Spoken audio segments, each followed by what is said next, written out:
शास्त्र कहता है पत्नी कौन है? चार चीजों की पहचान आपत्ति का समय कराता है। कौन सी चार चीजें? धीरज, धर्म, मित्र और नारी। आपके दिल में कितना धैर्य है ये आपत्ति का समय बताएगा। आप कितने बड़े धर्मात्मा हैं आपत्ति का समय बताएगा। आपका मित्र कौन है आपत्ति का समय बताएगा। और पत्नी कैसी है आपत्ति का समय बताएगा। आपत्ति में पति के साथ कंधे से कंधा मिला के चले वही तो पत्नी है। पति लाए 50,000 रुपया महीना कमाए के, तब पत्नी ने 50 ग्राम घी सब्जी में डाल दो, ये धर्म नहीं है। आपत्ति में पति का साथ दे। धीरज, धर्म, मित्र, नारी और विपदा काल परखिए चाहिए। राजा ने परख लिया रानी अच्छी है मेरी। कही देवी भजन तो करेंगे लेकिन एक बता तेरा क्या होगा, छोटे बेटा रोहतास का क्या होगा? रानी कहने लगी महाराज अजीब बात कर रहे हो। जब आप राजा थे तब मैं रानी, वो आप किसी के दास बन जाएंगे तो मैं तो वैसे ही दासी बन जाऊंगी। पत्नी का सम्मान कैसे है? पति से। अधिकांश कुछ घर में देवियां अपनी चलाती है, पति की नहीं चलने देती। वो एक बात बता दूं, यदि घर में आपके पति का सम्मान नहीं है तो समाज में आपका सम्मान नहीं होगा। आप कहोगी पति से हमारा सम्मान कैसे है? तो मेरी एक छोटी सी बात पर ध्यान देना। आपके पति ने मेहनत की, 5 किलोमीटर दौड़ लगाई, 20-20 बीमें लगाई, 100-100 डरे लगाई, तब जाके पुलिस या फौज में भर्ती हुआ।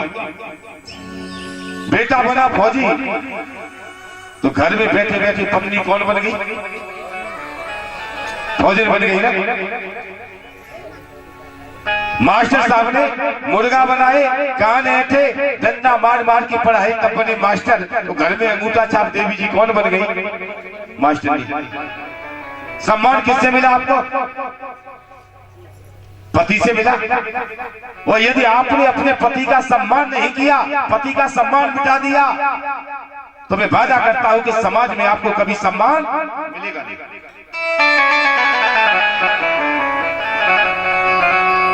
राजा से रानी कहती है महाराज जब आप राजा थे तब तो मैं रानी थी, और जब आप किसी के दास बन जाएंगे तो मैं तो वैसे ही दासी बन जाऊंगी। चिंता मत करो। राजा ने चैन की श्वास ली। रात गुजर गई बातों में। सवेरे ही प्रत्यहारी ने बता दिया महाराज कोई ब्राह्मण आए। राजा समझ गए वही ब्राह्मण होंगे कल वाले। राजा दौड़ के आया, कहीं महाराज बड़ी जल्दी आ गए ब्रह्म मुहूर्त में। विश्वामित्र जी ने कहा देखो भैया ब्राह्मण लोग हैं, 4 घर और भी जाना है, हमने सोचा पहले आपसे मिले। राजा कल आप मिले थे हमें। राजा ने कहा हमारा जी याद है आप मिले थे। विश्वामित्र ने पूछा कुछ और याद है? राजा ने कहा एक बात और याद है महाराज, मैंने अपने सारे राज्य का दान आपको कर दिया था। विश्वामित्र हंस गए, कहने लगे राजा धन्य है तू, मैं राज्य लेने आया हूं। राजा ने मुकुट उतार के विश्वामित्र के चरणों में रख दिया। कई महाराज आज स्वीकार करिए। मुकुट रखा। विश्वामित्र जी कहने लगे राजा ने एक बात बताऊं, दान तब तक पूर्ण नहीं माना जाता जब तक दान के साथ दक्षिणा नहीं है। राज्य का तो दान दे दिया तूने, अब दक्षिणा तो दे हमारी।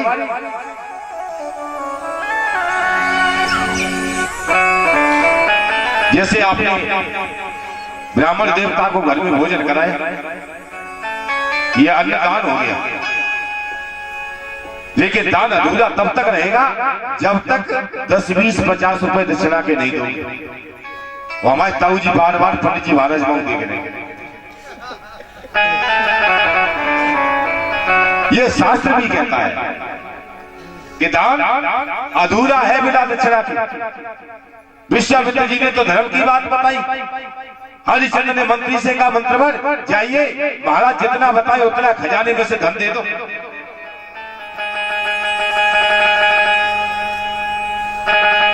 हंस गए विश्वामित्र, कहने लगे राजा पागल हो गया है, जब ये राज्य मेरा हो गया खजाना तेरा रह गया। तेरे सिर पर जो मुकुट है वो मेरा, तेरे शरीर के कपड़े मेरे, ये राजमहल, ये पृथ्वी, ये आकाश, ये सब जो तेरी सीमा में आता है आज के बाद मेरा हो गया। खजाने पर तेरा अधिकार नहीं है। अपने राज्य से बाहर जा, कहीं बाहर से कमा और कमा के मेरी दक्षिणा का इंतजाम कर। राजा कांप गए, मन में सोचा ये क्या हुआ, क्या करूं, कहां जाऊं। सोच रहे थे तब तक पीछे से महारानी माधवी राष्ट्रीय वस्त्रों का त्याग करके, आभूषणों का त्याग करके, बेटा को साथ लेकर वलकल वस्त्र पहनकर हरिश्चंद्र के पीछे खड़ी हो गई। कहीं महाराज घबराना मत, हम तुम्हारे साथ हैं। राजा समझ गया अब तो नगर छोड़ना पड़ेगा। तो कथा की प्रेमी सज्जनों, जब अपनी मातृभूमि को त्यागने का वक्त आता है, उस समय बड़े बड़े धैर्यवान पुरुषों का हृदय चकनाचूर हो जाता है। क्या है दुनिया में दो चीजें, जननी जन्म भूमि से स्वर्ग अदप करियसी। एक तो जन्म देने वाली माता, एक जन्मभूमि जिस पे हमने जन्म लिया है। इन दोनों की गोद में वो सुख मिलता है जो शायद स्वर्ग के किसी वैभव में वो सुख नहीं है। स्वामी विवेकानंद महाराज की एक कहानी आती है। अपने धर्म प्रचार के लिए एक बार विदेश गए थे, शिकागो सम्मेलन में। कई महीने बीत गए और कई महीनों के बाद भारतीय संस्कृति का परचम लहरा के स्वामी विवेकानंद जी महाराज जब हिंदुस्तान लौट के आए, उस समय पानी के जहाज से लौट के आए थे। भारतीय सीमा में जब पानी का जहाज आया, किनारे पर रुका, बंदरगाह पर रुका, जहाज के कप्तान ने बताया, स्वामी जी यहाँ से हमारा हिंदुस्तान शुरू होता है, यहां से हमारा हिंदुस्तान शुरू होता है। स्वामी जी जहां से नीचे उतरे तो पांव जमीन पर नहीं रखा,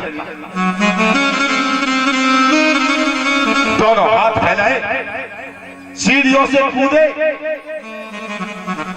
और धूल अपनी जेब में भरने लगे, सिर पे लगाने लगे, लोटने लगे। देखने वालों ने पूछा, स्वामी जी क्या कर रहे हो, सारी दुनिया देख रही है आपको। स्वामी जी ने कहा, देख रही है तो देख ले।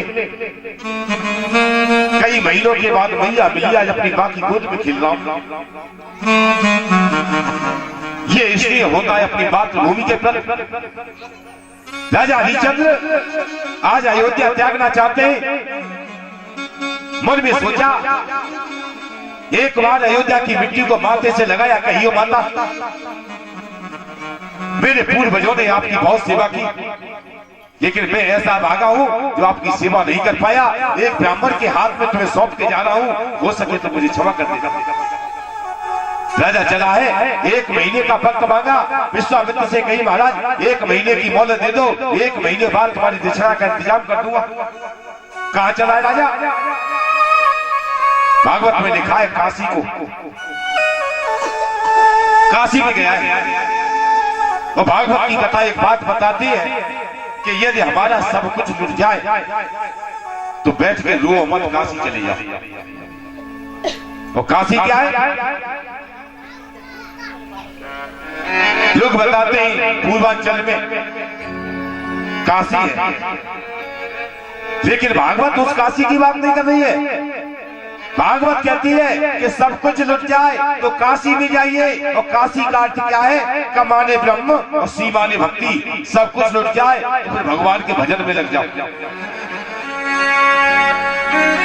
ईश्वर की सन्निधि पकड़िए और ईश्वर की शरण में चले जाओगे तो सारे संकटों का निवारण हो जाएगा। बोलिए गोविंद भगवान। एक महीने का मोहलत ली है। कथा के प्रेमी सज्जनों, राजा हरिश्चंद्र पत्नी और बेटा के साथ काशी के लिए निकल आए। चलते चलते रास्ते में पूरा महीना बीत गया।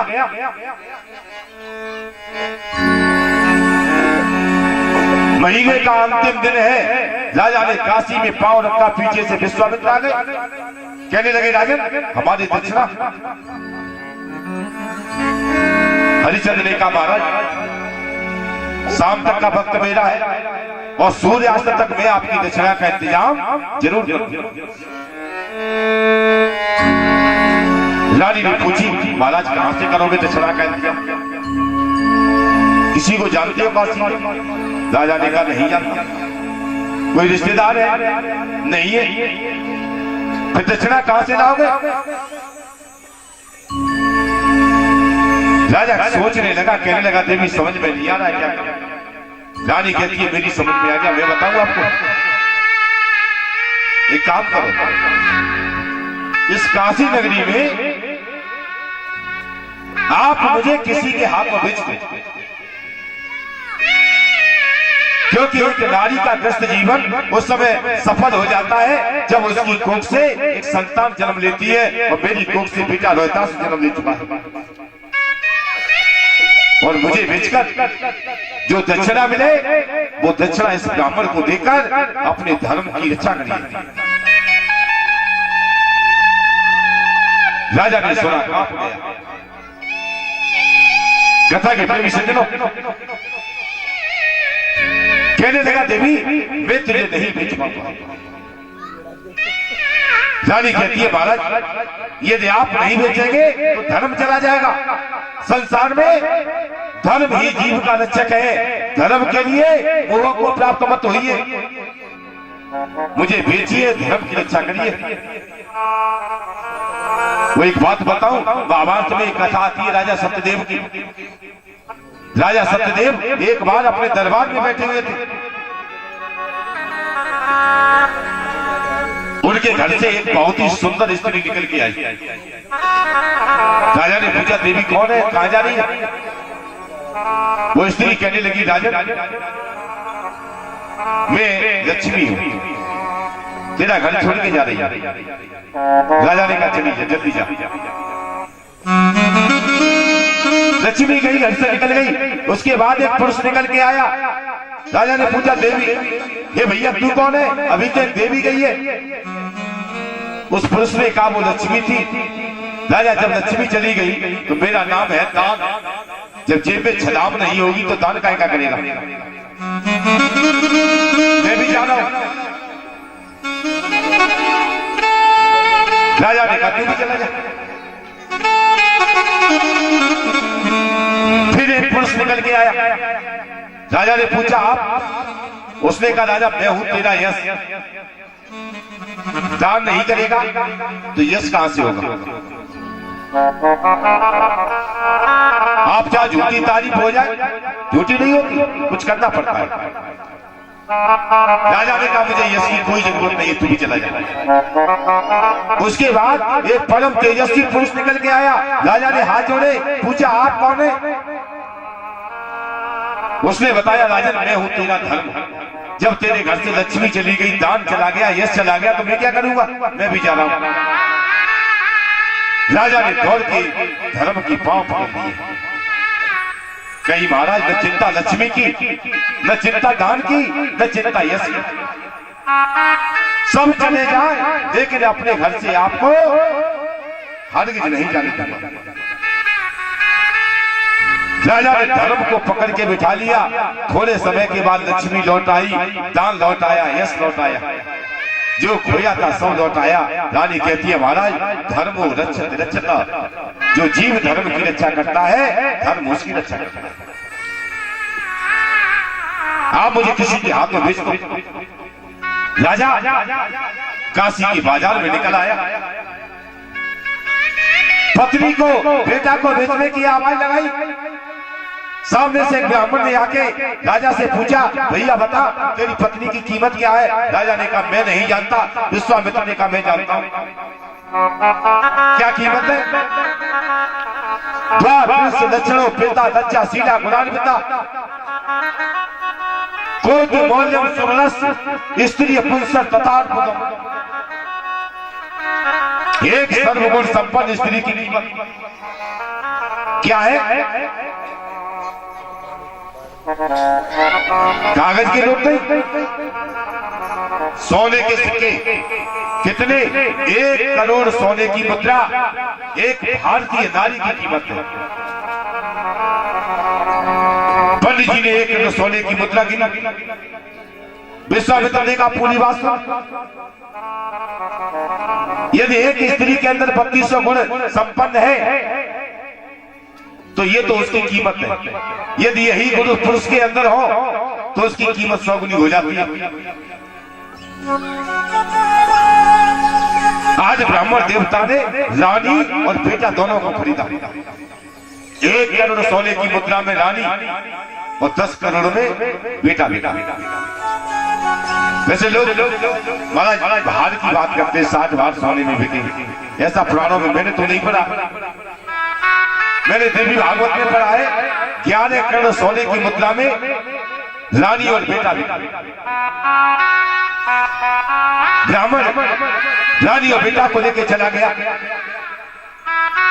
विश्वामित्र जी ने देखा झोली में वजन तो हो गया है। हरिचंद्र के सामने हिला के बोले, हरिचंद्र वजन कम है, दक्षिणा थोड़ी है।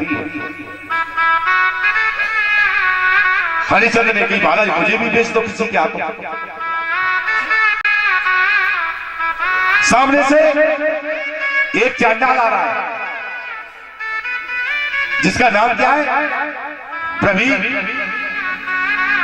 वैसे लोग जात का बात करते हैं, कालू बेहतर की चर्चा करता है कोई, लेकिन देवी भागवत में कालू नहीं है, प्रवीण नाम का चांडाल है, ऐसा लिखा है। और चांडाल की कोई जाति नहीं होती। वैसे निरुक्ति बताती है कि चढ़ कोपे चंडत चांडाल, जो क्रोधी स्वभाव का है वही तो चांडाल है। बात बात में गुस्सा करे वही चांडाल। प्रवीण नाम का चांडाल। हरिचंद्र ने कही महाराज इसके हाथों मत बेचना, देखो शराब पिए है, आंखें लाल है। विश्वामित्र ने कहा मैं क्यों बेचता हूं, तू मना कर दे मैं चला जाऊंगा। यही तो चाहते थे विश्वामित्र, हरिचंद्र मना कर दे, लेकिन हरिचंद्र ने कही महाराज बेच दो। 10 करोड़ में राजा हरिश्चंद्र बिक गए। 21 करोड़ सोने की मुद्रा दक्षिणा में विश्वामित्र जी को मिल गई। राजा को लेकर प्रवीण चला आया। रानी ब्राह्मण के घर में सेवा करने लगी और राजा हरिश्चंद्र प्रवीण चांडाल के घर में सेवा करने लगा। प्रवीण ने पहले 5 दिनों तक राजा को रस्सियों से पीटा। 6वें दिन निकाला। पूछी रे दास ये बता तेरा नाम क्या है? हरिश्चंद्र ने कही भैया मेरा नाम हरिया है। आप देखो इस पृथ्वी का चक्रवर्ती सम्राट समय की गति मजबूर है, अपना नाम हरिश्चंद्र से हरिया बता रहा है।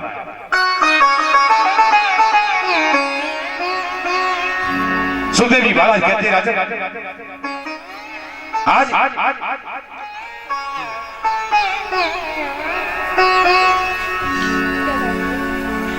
रवि चांडाल कहने लगा रे हरिया ये लाठी उठा, ये घड़ा उठा, और देख शमशान घाट पर पैरा दे, कोई दफन करने आए तो कर लेना। देख मेरे यहाँ जल्लादी का काम भी होता है, आज के बाद मैं नहीं करूंगा तू ही करेगा। हरिश्चंद्र ने लाठी उठाई, डंडा उठाया, शमशान घाट पे आ गए। हरिश्चंद्र ने मन में सोचा कई दिन का भूखा हूं, तो जिंदा रहने के लिए भोजन न मिले तो कोई बात नहीं है, लेकिन पानी मिलना चाहिए। राजा घड़ा लेके गंगा के किनारे आए और घड़ा भरना चाहते हैं।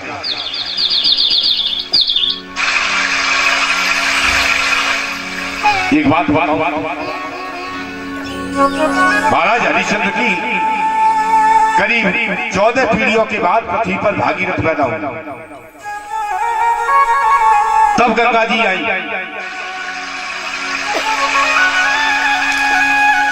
और देवी भागवत में लिखा है कि हरिश्चंद्र के जमाने में भी गंगा थी। कैसे मालूम? 14 पीढ़ी बाद आई है, लेकिन हरिचंद गंगा पे पानी भरने गए। ये कौन सी गंगा है? भागीरथ लाए वो तो भागीरथी गंगा। वो हरिचंद के जमाने में कौन सी गंगा थी? एक गंगा थी जिसका नाम था मणिकर्णिका। मणिकर्णिका स्कंद पुराण में काफी उल्लेख मिलता है। काशी खंड में भगवान विष्णु ने चक्र के द्वारा इस गंगा की खुदाई की थी, अपने पसीने का जल दिया। भगवान शंकर आए थे उस गंगा को देखने के लिए, उनके मड़ियों के कुंडल उसी में गिर गए, तो उस गंगा का नाम मणिकर्णिका पड़ गया। बड़े विस्तार से कहानी दी गई है। ये जो भागीरथी गंगा है, ये उसी गंगा में आके मिल गई। आज भागीरथी और मणिकर्णिका दोनों एक हो गई है। काशी में मणिकर्णिका नाम की गंगा नहीं है, लेकिन मणिकर्णिका नाम का घाट आज भी बना हुआ है। बोलिए गोविंद भगवान।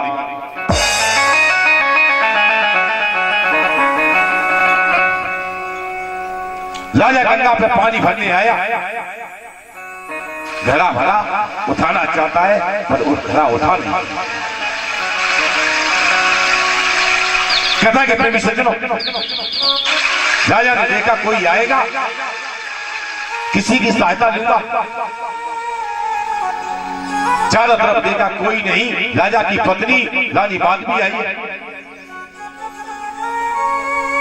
राजा खुश हो गया, मन में सोचा कई दिनों के बाद रानी मिल रही है, अपनी कहूंगा, रानी की सुनूंगा। रानी ने देख लिया राजा को, लेकिन रानी ने राजा से कहा कुछ नहीं। अपना घड़ा भरा, उठाया, घर के लिए चलने लगी। और रानी को जाते हुए देखा। राजा ने आवाज लगाई, कहा देवी ये घड़ा भारी है, शरीर इतना कमजोर हो गया है कि घड़ा उठता नहीं है, और तू मेरी तरफ देखती नहीं है। अरे देवी एक बात तो बता, कि रुक कर करो विचार, कि रुक कर करो विचार, किसी दिन क्या क्या कौल किए थे, और धर्म को साक्षी देकर क्या क्या वचन दिए थे। राजा कहता जब शादी हुई थी हमारी आपकी, तो अग्नि देवता को साक्षी बना के ब्राह्मणों के सामने कसम दी गई कि एक दूसरे के सुख दुख में साथ निभाएंगे। देवी बता कि सहभागे सुख दुख की कह दे, क्या वो वचन सही है, और पति के लिए पतिव्रता का क्या बस धर्म यही है। कि बनकर सच्ची प्रिया आज घर ओर तू चली, और भाबर साथ के फिरे कोरना को तोड़ की चली। राजा कहता देवी याद कर, मैं वही हरिचंद्र हूं। कौन सा हरिचंद्र? कि इन्हीं भुजाओं के बल से बलहीन किए महाराजे, बड़े बड़े राजाओं के बल छीन कर दिए मेरी इन भुजाओं ने।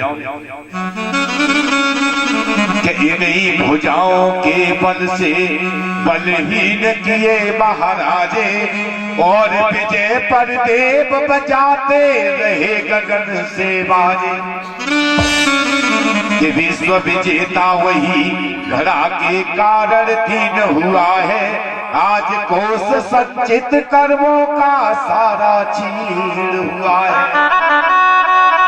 राजा कहता है विश्व को जीतने वाला हरिश्चंद्र सहाय हो गया है।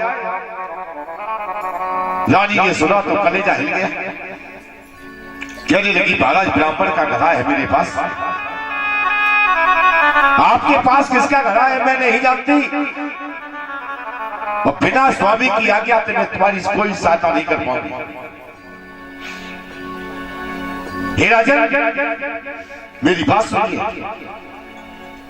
कि सुनी पिया की बात और भई है रानी पानी पानी। रानी पानी पानी हो गई, पानी पानी होना लज्जित होना। कि सुनी पिया की बात भई है रानी पानी पानी, और पानी में ही छोड़ पति को चल दी लेकर पानी। कि रखा शीश पर पानी और जग को झलकता पानी, अंतर घट की व्यथा किसी मिले कभी जय हिंद जानी। रानी कि आज कलेजा हिला सिलाई और धार के चली, और भाबर साथ के फिरे और ना तो तोड़ी की चली। रानी ने कई बार पानी में गहरे घुस जाओ, जल का सारा लेके गला उठा ले जाओ।